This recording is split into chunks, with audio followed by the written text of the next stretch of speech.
Hey, welcome into the PHNX Cardinals podcast, brought to you by the DraftKings Sportsbook app, America's top-rated sportsbook app. Be sure to like, subscribe, leave us a 5-star review wherever you get your podcasts. I'm Johnny Venerable. He's Bo Brock. He's Damien Anderson, DA, in a swanky hotel room. Look at you, DA, all fancy. As the Cardinals are gearing up, gentlemen, for their cut down to 53, and it already started today, which we thought we would get some news trickle out. But much to our surprise, they continue to chop wood at the cornerback position, Bo, and seem hell-bent on going in the season with the least amount of defensive backs possible, as they have Patrick Mahomes on September 11th. Just when you thought they couldn't get any thinner at the position, Damien, they continue to chop away. As Johnny said, they cut a guy in Josh Jackson, former second-round pick, didn't pan out for Green Bay. And, he had a decent start to camp. He was like a mini camp tryout, caught on with the team in training camp, had some spots where he flashed a little bit, made a pick six in one of the practices or one of the sevens drills. And after that, we didn't hear too much from him. And it wasn't enough to get him kind of become that 6th-round draft pick and make his way to the good graces of Steve Keim and Cliff Kingsbury. Has the Arizona Cardinals searching, I would hope, for a new person to fill the void? Johnny, don't lose your mind. Relax. Everything is going to be okay. You have Isaiah Simmons, who's a great athlete, and you have Zaven Collins, who has position versatility. So we don't have to worry, guys. We don't have to worry. Zaven's going to play cornerback. Isaiah's playing slot corner, according to Bo. He's in the slot. They're athletic, guys. They're athletic, right? More you can do. But no, I think it's concerning, the knee-jerk reaction as a fan, right, to know that there's limited depth there, limited playmaking ability and limited experience, right? Besides Byron Murphy and Marco Wilson, he hasn't been trending like we would think he would this preseason. With that being said, I think that they saw enough from Josh Jackson, although that he's, owned that 2nd-round draft pick position. We've talked about this with Andy Isabella. There's a certain level of expectation. You want to see a bit of a wow factor with that 2nd-round pick. And I don't think that they saw that enough. I remember when you said it on the show, Johnny, and you were talking about him, because I didn't really know much about him, but I'm starting to focus because he's a 2nd-round pick, right? And we know that Steve Keim has had giving a resurgence to players' careers, right? So, and then I just saw him play, and I'm like, well, maybe for depth, but he wasn't it for me in terms of playing the position at a high level, guys. Yeah, and he was fine. But we've seen him have a pick six against Kyler Murray in practice, and nobody disagrees with the fact that the Cardinals' cornerback situation is not world beaters. We're high on Byron Murphy, but they have been honest and open that they would prefer to play him inside. Well, that's a pipe dream now. He's playing outside, I would presume. They've dogged on Marco Wilson every chance they've gotten, I don't know, to motivate him this offseason. So then you see, Josh Jackson play kind of competitively this offseason. Not every practice we're privy to. Certainly we're not privy to every meeting, but to cut somebody that I think would have been in the rotation, clearly, you have to have 5 cornerbacks that can play, that you can substitute. The guys are going to play some special teams on the back end of that group. But, they cut 2 players in their secondary. Jackson, I think we most all assumed he was going to make the team. He's out. Jace Whitaker is out, Bo Brock. And this is what they're left with today. Patrick Mahomes is on the schedule in 12 days. Here's the Cardinal current group at cornerback. Emma, if we've got the graphic. Number 1, we've got Byron Murphy, right? Of course, that we're hopeful can pick up where he left off last year. Antonio Hamilton, based off Cliff Kingsbury's comments, is CB2. He's hurt. He's at the doctor. No one knows what his injury is. They won't disclose it until next week. He did not travel with the team, presumably to Tennessee last week.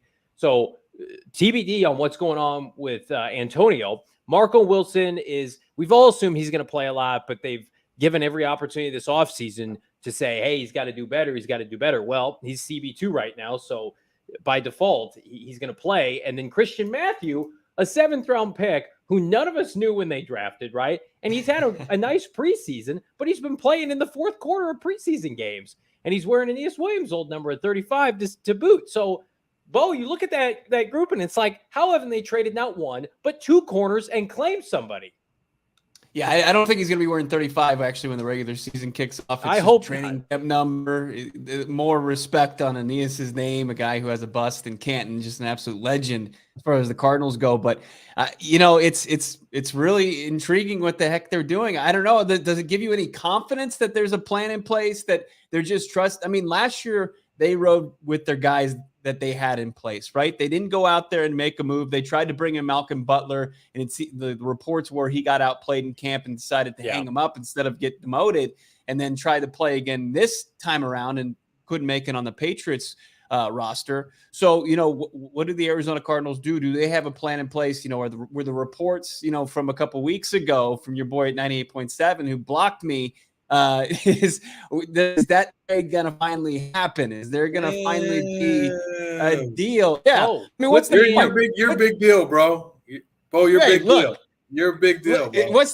Should I be upset that a guy with reports that haven't even come to fruition is blocking me? That I'm not going to get false reports. Stop it. I'm just saying that you're a big deal. If someone went out of their way to remove you from their life, you're a big deal. Brock. You're a big deal. But, guys, I think that it's more telling than we think. As you mentioned, Johnny, it being so thin, you know what they need at that position, right? It's critical. And with some potentially draft picks and or trade bait with guys like Josh Jones or Andy Isabella, I think it's forthcoming, right, in terms of what they're going to be able to do, what they're going to do. And it's going to be add some cornerbacks to this roster in final 53. And, I mean, we've seen some last minute. When's the deadline for this, guys? When's the deadline? I mean, the deadline to tomorrow get to 53, at 1. Yeah, and we're going to do – Bo and I are going to go live at, I think, 2, and we'll have that news. But, I mean, even if they sign somebody, I still wouldn't feel comfortable about this group until next week. I have to get to next week before I assume anything's finalized and done. And we've got people in the chat saying Daryl Baker's on the roster. He's on injured reserve. He's not playing, so I didn't include him. They got an injury settlement with him. What you saw on that graphic is what they're going right now to go to battle with week 1 against the best quarterback. But they're not playing right now, Johnny, so we can breathe. Right. 2 weeks. 2 weeks to get multiple external corners up and running to go against that offense. And I know they don't have Tyreek Hill, but they got Juju Smith and they got Sky Moore and McCole Hardman, and they've got weapons. The Cardinals are playing with fire here. I don't know if they're trying to outthink the room. It's like when they took tweener linebackers back to back in the first round. Johnny, similar to what happened with Hollywood, I think it's something brewing, and it's not your stomach. I think something's happening already in terms of it's already worked out, right? It's a matter of timing, and I think that they've already identified who the guy or guys are, right? Plural, and something's going to happen. You're going to relax a little bit, not mess up. The hair won't be as messy. It'll be, more stylish. It looks like you've stressed out a lot since this has happened. I want to know what the plan is, Bo. They don't have a plan. Well, it's crazy because, I mean, including Baker, you've got 3 guys who have exited this roster at their thinnest position group. It's really wild. I mean, it's not, where they have a ton of depth elsewhere that they're releasing guys. The one thing I'll say is when you look at today, is the day before final cut down day, you see a lot of movement. Like you saw Laviska Shenault go from Jacksonville to Carolina, and you can see breaking news, Bo Brock, Damien Anderson, the Arizona Cardinals, breaking news, are releasing outside linebacker Devon Kennard is being cut by the Arizona Cardinals, according to Ian Rappaport. Bo Brock, you called it. I didn't mean to interrupt you. But this is per Ian Rapp, friend of the program. Yeah. Devon Kennard was penciled in as a starter, had a strong camp, but the Cardinals are going to give the young players more opportunities. Good for you, Vance Joseph. Holy shit. The Cardinals continue to make waves. Did you have Kennard off of your 53 proposal that we did on Friday, Bo? I did. Yep, I did. And I also post, the preseason finale. Bo? Was that a source? That was not a source. No, that was just me playing the numbers game. But it does bode well, with Joe Walker being released today, the linebacker. Yeah, exactly. Not as good at counting cards, but yeah, I mean, it's as far as Kennard, and it's a stacked room, and I think you have to figure out who's going to be able to make an impact each and every week, and you can have a bunch of guys, but if you feel like you have 5 that you can roll with, then do it. What's the point of keeping a guy, and Kennard costs nothing, right, Johnny? I mean, as far as his guaranteed money, it was pretty much I'm going to pull it up here. But guys, just one thing that's concerning for me, okay, you don't have, we've been talking about all show with the defensive back position, right? And we know that they're young at the outside linebacker position with Kennard. But one thing that this team has struggled in the past with is stopping the run. And he was one of the better, run stoppers for this defense. And to me, that's a big question mark. It's like, okay, are you willing to risk the rookies to come in and battle that 17-game schedule, the war of attrition, right, to have essentially a 3-guy rotation with Junkyard Dog, Demon KG, and Gardeck. Mm-hmm. I mean, really, that's really what it's going to be. And, throw in, Thomas or Sanders. But I don't know. I think that they're risking. I understand it. I get it. I mean, John, as you mentioned, his dad played for the team. He's a local kid. You always want to see him, those guys flourish, but you get the business decision. But to me, it's I don't know, because of the depth and this conference and their opponent's ability to run the football, Bo. Right, and I think that Kennard also became a casualty of Isaiah Simmons and Zaven Collins, their ability to rush the passer, that they're going to kind of crack that rotation in some different packages. But, yeah, they must like what they saw from Victor Dumakaji, the 6th-round pick out of Duke, who flashed during the preseason, but now he's going to have to do it against live bullets. And then you've got guys like Gardeck, who is really not that solid against the run. He's more of a pass rush specialist. You really liked what you saw as far as Myjai Sanders sealing the edge in preseason ball. Cameron Thomas, we loved his final game in the preseason. So it must have been enough for VJ. And I got to imagine when it comes down to these calls, guys, it's Vance Joseph working in concert with Steve Keim as far as his personnel, and just felt like, look, this is going to be a rotation. It's going to be a big, heavy rotation. We want to get these reps to these young guys and really trend them the right direction by the end of the season so we don't face another collapse like we had the last 2 years. Cardinals are going to have some dead money, as Jalen Blair alludes to in the chat, because they restructured they released him and they restructured. So this is not a cap-saving maneuver. That would have been initially to cut him and then keep him cut.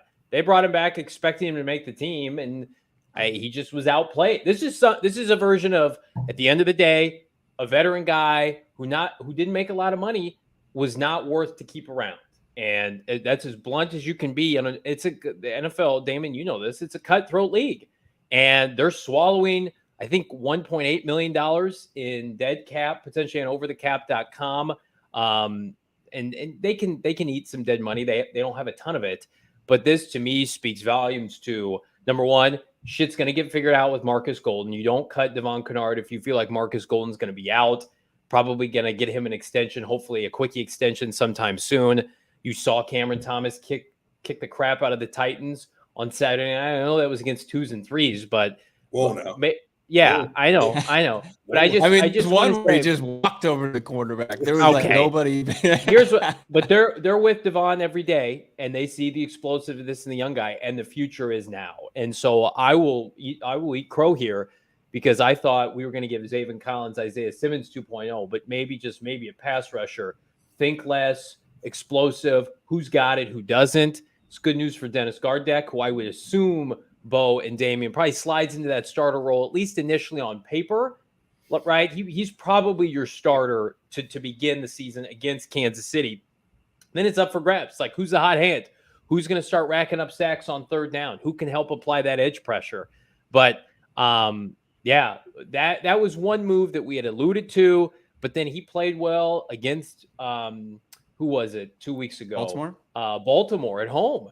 And you thought to yourself, he'll get this figured out. But as Hannibal says in the chat, it's going to be Cam Thomas, Myjai Sanders, Victor Dumakaji, Dennis Gardeck, and Marcus Golden. There's your 5 outside linebackers. I think that position group is set.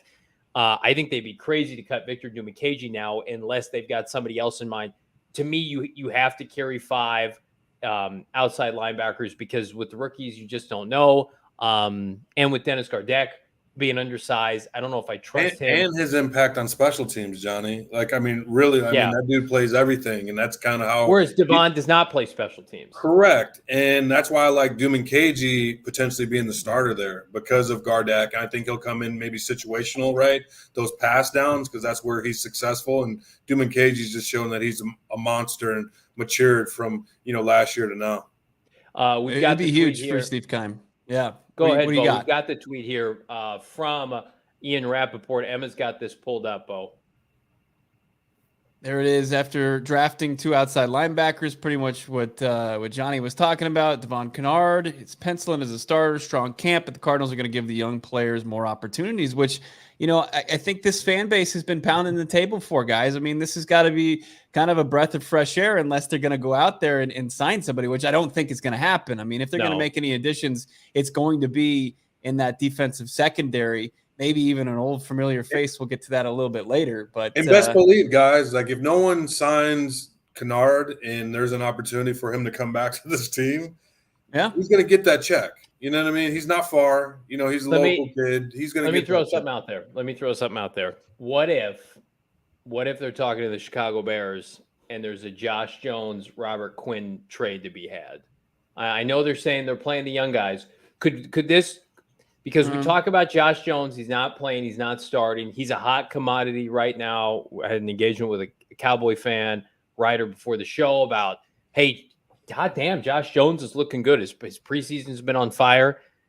Is that a move that you'd be for or against? Josh Jones straight up for Robert Quinn to the Chicago Bears. That's a win now move, and I wouldn't hate it at all. Even though Robert Quinn's older, 1-year deal, and Jones is cheap, I think that's the kind of move that would make some sense right now. I just don't think it would happen just because of the kid out of Oklahoma State, Tevin. Why is his last name escape me? Tevin Jenkins. That they're shopping him already. I mean, why would they bring in another kind of raw tackle if they're trying to already get rid of one? I mean, I don't think better than Tevin's, and he's 3 years into the NFL. And guys, and they're in the chat just blowing that up like they just want to go young. But you're going for possible unknown. I want an ass kicker right now. Yeah, I mean, but it's I agree. Why would you get rid of Kennard and get Robert Quinn? And the answer is simple, guys. Production. Robert Quinn had how many sacks did he have last year? Yeah, I'm not saying I've heard that's happening. I'm just saying that's a move that would. There is not a place for Josh Jones to start this year. And I know you need depth, but Cody Ford can play tackle. And when Justin Pugh's healthy, Justin Pugh is starting at left guard. So maybe this was a precursor of saying, we've got our swing tackle. His name is Cody Ford when Justin Pugh is healthy. And Josh Jones, I have nothing to go off of this. It's just interesting you try to connect the dots because you're going to roll into the season now with nothing proven opposite Marcus Golden. Dennis Gardeck has never played 17 games in his life, started at an NFL level.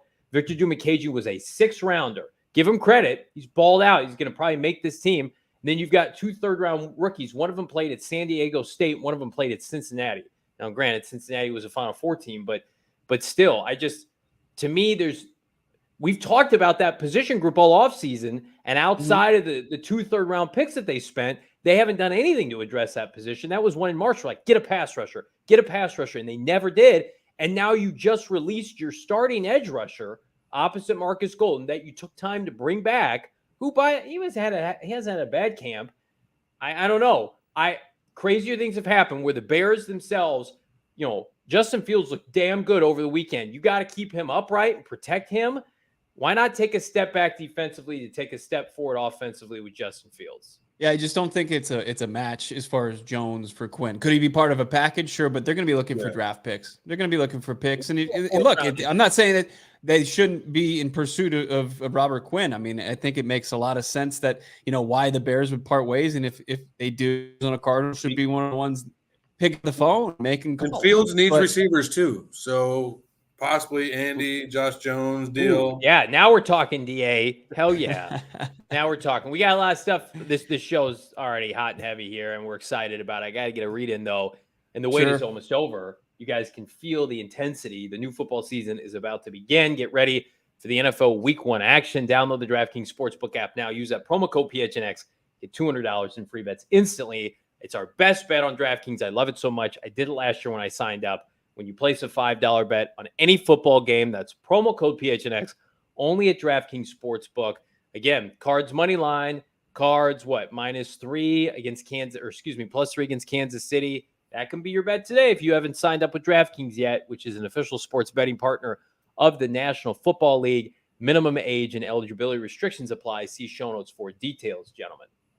I'll tell Jordan here in just a second why Robert Quinn still helps the cornerback situation. But I got to tell you that this Wednesday, just a couple days away from now, it's our last Wednesday here for PHNX at 4 Pete's, August 31st. We're hanging out all day long. Coyotes, Bets, Suns, Sun Devils, us, the Cardinals, and then the D-backs taking us home.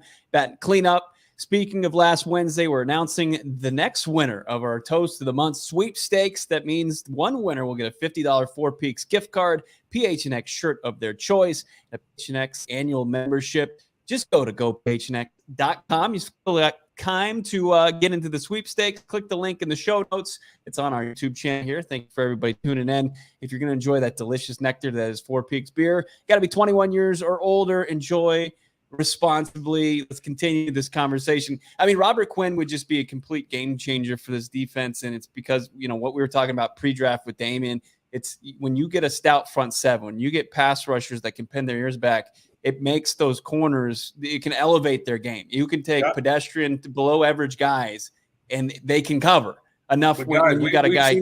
We've seen this model work already, and the Los Angeles Rams did it last year, and I keep beating this drum with Von Miller. I mean, when you have two dominant pass rushers, it's a game changer. It has a residual effect throughout the whole entire defense. And with a team so heavily leveraged offensively, right? We talk about that, where the game is going to be 45-42 every week. And I mean, to me, just as Bo, I think maybe it was in the chat, or Bo, you said it, like Gardeck hasn't played even 17 full games, right, at that position. He's playing special teams.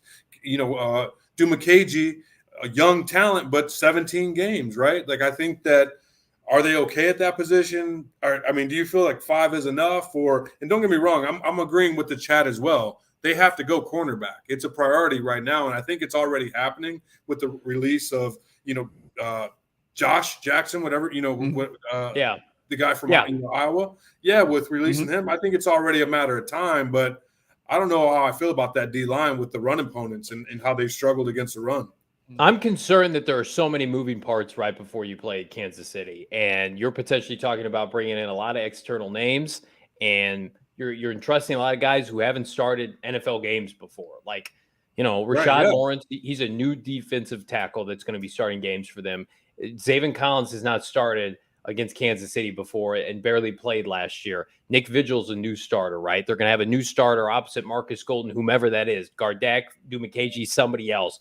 The cornerback room is a hot mess disaster right now of just mixed bag, rookies, veterans, free agents, trades potentially. So and this is what I've said from the beginning, and I'm okay with all of that because of the fact that, number one, you're going to play the younger guys, and number two, you're going to see what works and what doesn't. And I'm sorry, I don't mean to pile on the guy.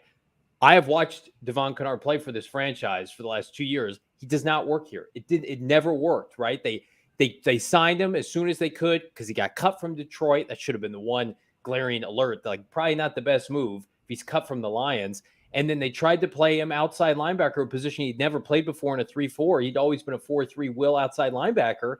And so it wasn't a wise decision. They traded for Marcus Golden mid-year, the first year Devon Kennard was here, and benched Devon Kennard because he couldn't play in this defense. And so I also think it's a little bit egregious, Bo and Damien, that you went the entire offseason and gave this guy valuable reps knowing that it probably wasn't a good fit. I just hope it doesn't stunt the growth of some of these younger players that, hey, maybe we should have been running with Cam Thomas all along, or maybe Myjai Sanders, he forced the issue early, we should have moved off of him. But as long as Dylan, I apologize, I love Devon Kennard, the human being. Supposedly a great guy. He's going to be very successful you hear that? off the field. I love him supposedly. But here's the thing. I can't get this out of my brain. I just drafted Rashad Penny in fantasy football in 2 different leagues. I watched Rashad Penny open up a can of whoop ass against the Arizona Cardinals in week 18 last year. And what was the final play of the game where the Cardinals had to get a stop to get the ball back to potentially win the division? Devon Kennard had an open shot at Rashad Penny and couldn't bring him down. And that was Rashad Penny's 60-yard touchdown run. He had 180 plus yards that day. That has been embedded into my brain of just this guy is just not a good fit here. He'll get picked up by somebody else. He'll be on a roster. He'll make millions of dollars outside of football. I'm happy for him. I need ass kickers. And say what you want about Chandler Jones. Even when he wasn't piling up a bunch of sacks for this team, he was getting pressures. He was getting the respect of opposing offenses. Cardinals don't have that right now. Somebody better step up. And I'm all for trial by fire. Gardeck this week. Doesn't work out, do McKagey next week. How are the young kids coming along? But I did not want to repeat the same thing time after time, Bo, with a guy in Gardeck that the jury's, it's out. Okay, he's just not a good fit here. Kennard is not the good fit, right? I mean, to wrap up your... Yeah, I'm sorry. Yeah. In Gardeck, you're hoping he's the guy that... I think it's going to be a rotation. No matter how you cut it up, it's not going to be just Gardeck's job solely, and then do McKagey sprinkle in there, and you figure out which guy is more, impactful against the run. And what the Arizona Cardinals really want to do is they want to create negative plays on first and second down. Those are their pressure downs, and they're looking for guys that can do that.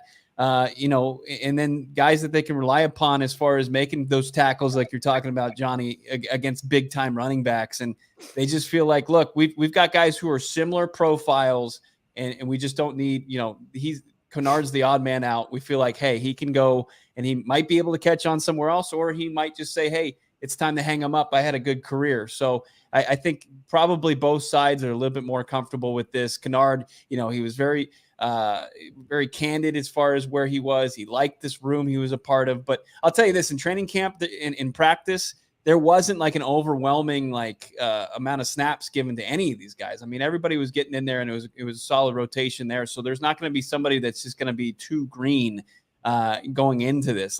All these guys are going to be ready, and it's just going to be kind of the old BA next man up mentality.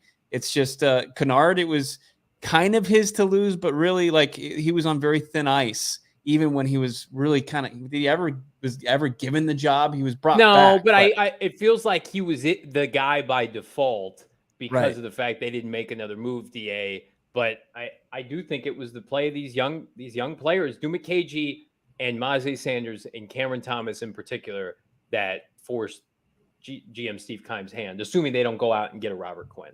For sure. Most importantly, it was McKagey, for sure. But when we saw Kennard play that second game against Baltimore, those couple of snaps, he looked good. Him and Gardeck in the game at the same time. I think we talked about it post-game, and he looked good. I mean, he stopped the run. He was able to apply pressure, everything that you wanted to see. It was good quality snaps. But they see something different, right? As we talked about, they're going, by outside linebacker by committee, and who's ever probably, as Bo said, best suited for the situation, whether it be run or pass, are going to get the majority of those snaps. And I like it. It's going to breed competition, but the only concern that I have is just lack of experience at that position. And this game is brutal, right? 17 weeks taking care of your body, and to put a lot of that onus on, 40% of that responsibility on two rookies who's never played, 17 games, to me, that's just a lot. And given our problems in the past with stopping the run, Johnny, as you mentioned. Yeah, it's concerning, but I feel a little bit better. You watch Sauce Gardner, and I know they're not the same caliber of player, but these guys on the Cincinnati team from last year are making their mark in the NFL. And Myles Sanders was the talk of camp, and he just get a little bit more experience, put on a little bit of weight. I think he is going to be somebody that probably steals this job eventually. I also think that, I just tweeted this out, we know why Victor McKagey did not play. Guys, we're getting yelled at in the chat, so I want to make what are we getting yelled at for? What else? They want us to talk corners, but I want to ask you guys, because I know that you guys are, the heartbeat of the league and everything that's going on. What do you think potential opportunities, guys, for a solid trade for a corner with maybe a new coach, right? Or potential maybe a blockbuster type deal? Excuse me. Do you think that could happen? Are there any potentials, Bo, Johnny? We tried to figure this out, Bo. Who could they trade for a cornerback? And I think the best option we got was Marcus Peters, because he's coming off injury and it's got a new defensive coordinator. But there's no cornerback like a Jalen Ramsey that's with a faltering, losing franchise that wants out. I can't. Marcus Lattimore was extended this offseason. You just heard Dan Campbell say that their kid, what's his name, that they took 3rd overall that was hurt from Ohio State. He's a starter for them. Teams are not trading 1 or 2 top cornerbacks on their roster 12 days before the season, Bo. Yeah. Devon Kennard just retweeted Rap Sheet's tweet of his release, and he said, "Cold world," and he's got the emoji cold. See what God has in store for me next. And then the prayers, the hands praying. So Devon Kennard, the consummate professional. Tweeted out our show. I thought he was going to come fight me or something. Yeah, I mean, he might do that next, but no, I mean, DK is taking it, in stride, and we'll see what is up next for him. If it's playing professional football, or if it's, he's a guy that has a very entrepreneurial spirit and is out there already in like the real estate world and stuff like that. He'll be fine, guys. He'll be fine. Absolutely. Talk about corners, Bo. Talk about corners. But let's get into. I mean, as far as we searched hard, like all over the place for potential fits, and like a couple of the guys we looked at, it would be a mess for their current team to take on cap wise, stuff that didn't make sense. The William Jacksons with the Commanders, or Griffin with Jacksonville, and it would cost their current team a ton of money that I don't know if they're willing to part ways with just now. I mean, you got to start to look at the bargain bin. You got to look at the vets that are still available. I think Robert Alford, that's always in play, that he could sign tomorrow and immediately step into this starting lineup. But there's one guy. That happened yet? I don't know. I mean, I keep on following him on social. What's concerning too, like for me, is like if they do get like a solid corner from another, team, demonstrates that knowing the importance of the corner position, it kind of demonstrates that they're not planning to win right now. So I think that to me, it's like it's scary a bit to know the climate of the league, right? For this type of trade to happen right now. Right, for a team to lose a quality corner, Bo, Johnny, right now in the season, I think the fan base would automatically assume that we're trying to tank. We're not trying to win. We've been saying that since early August. Like I don't think it is feasible to go to another franchise, the other 31 franchise, and say, give me a legitimate corner. Corner is a top 3 to 4 position in the NFL. And maybe mid-season when teams like, this is not our year. What about Atlanta? What they got at corner? No, well, they got one of the best corners in AJ Terrell, but he's not available. He's in his second or third year. And I think that outside of Robert Alford, like, why aren't they working out Joe Hayden? Why aren't they working out a bunch of these free agents? Probably because they think that they're not worth working out, which is crazy to me. So I do think they trade for a corner. But who that would be, it's not even worth guessing at this point because it's so laughable. They're almost out of corners on their active roster, and they need to sign multiple. They need to claim one. They need to trade for one. And yeah, it's going to be fascinating to watch, gentlemen. People are saying in the chat, I saw this comment, a vet signing is on the horizon with DK Cutright. I think the opposite. I think they're going to play their young players. Outside of somebody like Robert Quinn, the Cardinals have had ample opportunities.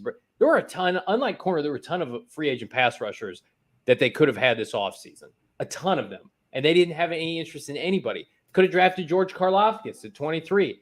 I think they like the kids that they have. And I also think they're going to pay Marcus Golden. And so they're going to hedge their bet on what's in house. And here's what I will say. Vance Joseph has always been able to get edge pressure, whether it's Hassan Reddick or Chandler Jones or Marcus Golden. He does a nice job. And I think that group is going to produce. It'll be a hodgepodge of 5 to 6 guys coming up with, 30 to 40 sacks. And I think it'll be a nice mix. What I don't feel confident in right now, gentlemen, is that there are 3 to 4 capable corners on this roster helping this team get to where they want to go. And that's the postseason again.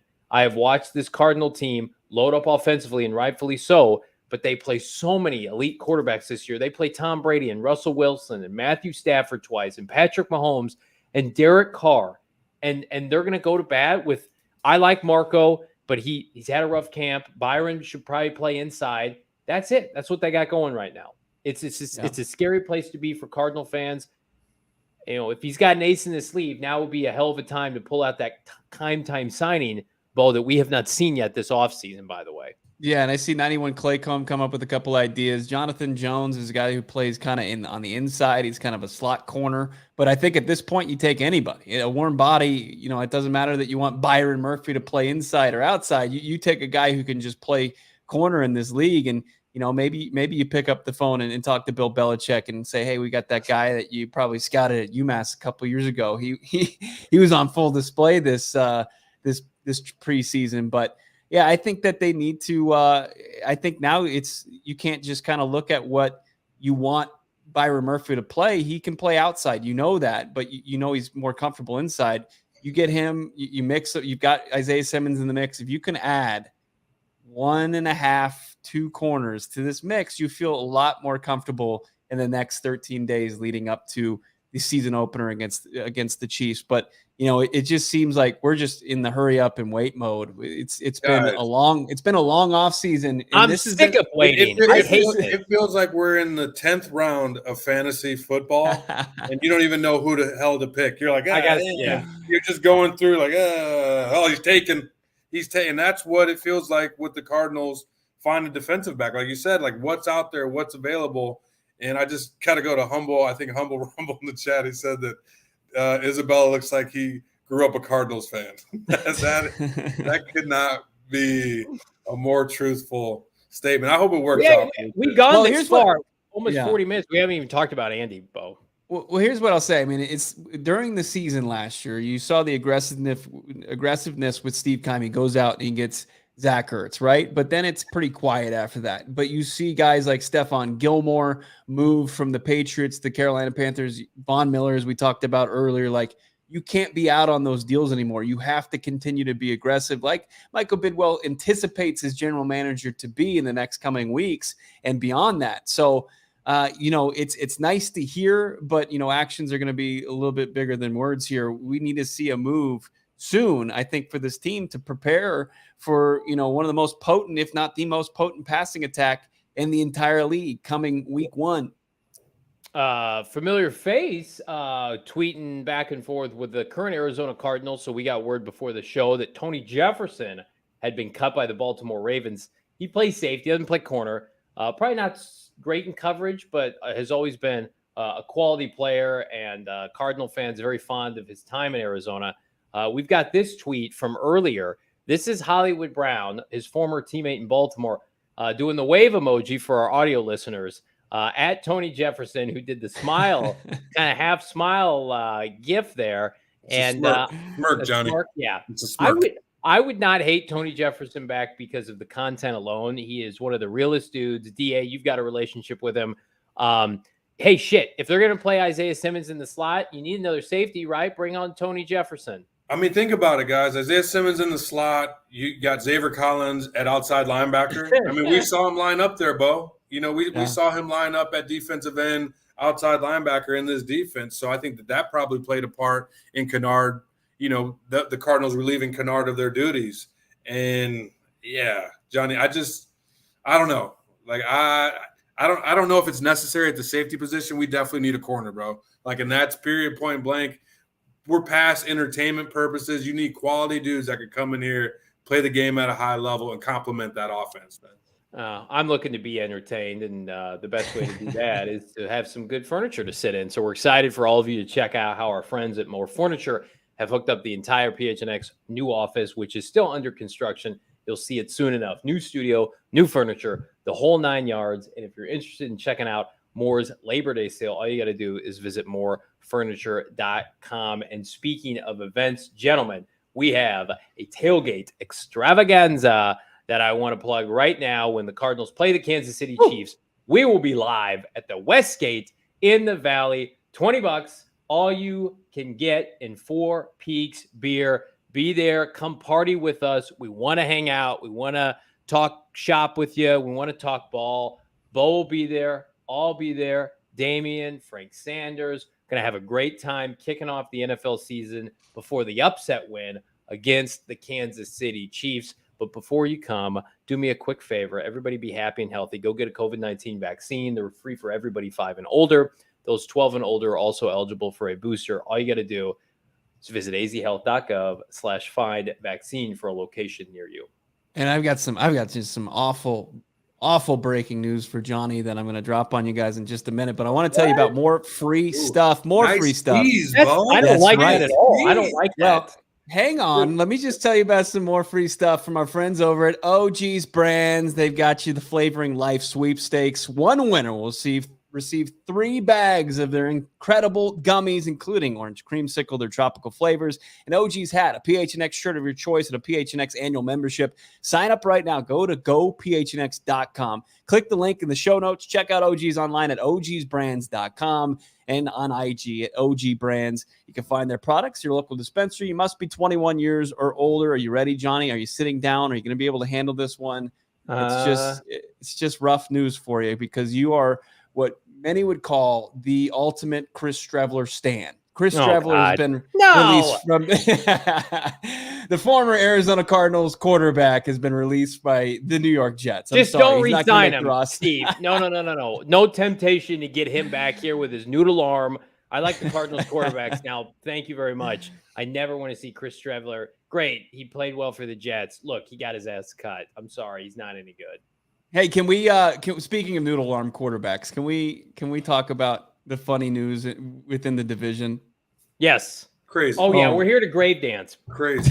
I saw this little nugget from the newsbreakers in the NFL, Schefter and Ian Rappaport, that the 49ers have negotiated and restructured Jimmy Garoppolo's deal after Jimmy G was expected to be traded.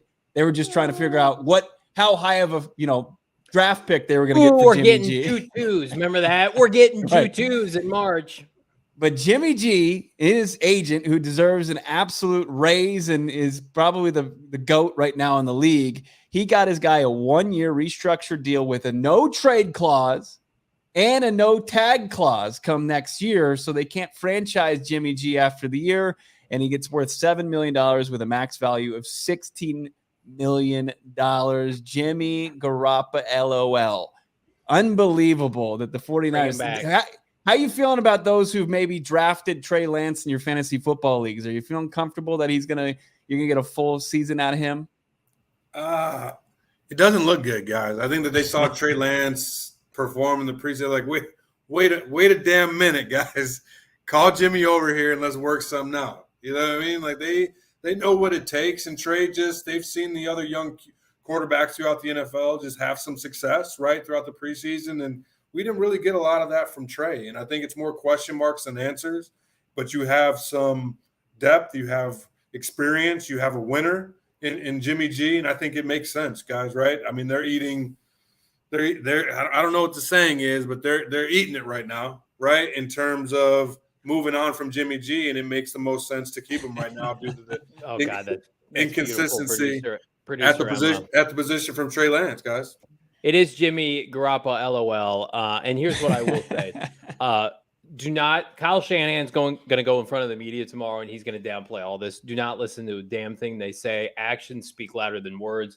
The San Francisco 49ers, Kyle Shanahan, know deep down that Trey Lance cannot play. He just can't play. He's just a guy. They made an egregious mistake not taking Justin Fields or Mac Jones. They talked themselves out of it. They wound up with this kid. He may never be ready, but he's certainly not ready now. The Cardinals, he was awful. I was at that game at State Farm Stadium last year. He's an athlete playing quarterback right now. He's got under 400 attempts since high school. He cannot play for a team that has – listen, I'll be the first to admit, Niners got a really nice team, but it doesn't mean shit when your quarterback can't complete passes. You think Brandon Ayuk and Deebo Samuel and George Kittle want to catch passes from a guy who's going to be under 60%? The Niners, the brass, they know it. They overplayed their hand. They thought they were going to get a bounty, and then they watched Trey Lance all summer and this preseason. He looked like garbage in the preseason week 4, and they called up his agent, and they got on the phone, and they told everybody, hey, let's work this out because you know what? Week 8, week 9, we might have to pull the ripcord on this little experiment. Cardinals have been in the news for all the wrong reasons this offseason, but at the end of the day, you could always take solace, gentlemen, in knowing that Kyler Murray could play quarterback. The Niners are the darling of every draft. I love DraftKings. The DraftKings, they have him way too high. The power rankings, MVP rankings, it was Trey Lance extravaganza. Dude may lose his job here in about 2 months, and I am all for it. I'm also all for everybody here. liking this video. Everybody right now, there's 150 of you. First of all, thank you so much. Like this video, helps the YouTube algorithm. Share it out. Subscribe to the PHNX Cardinals podcast on your phone. We are back tomorrow, myself and Bo Brock, to continue the reaction as the Arizona Cardinals continue to whittle this sucker down en route to the 53-man roster next weekend. Check out gophnx.com, the PHNX merchandise locker. Breaking news is so fun, even if you're Devon Kennard. I hope you land on your feet, my man. It's not fun when you lose your job, but, I mean, it's good for our show, good for our content. So be sure to like, subscribe, leave us a 5-star review wherever you get your podcast, and we will be back mañana. Peace, everybody. Thanks.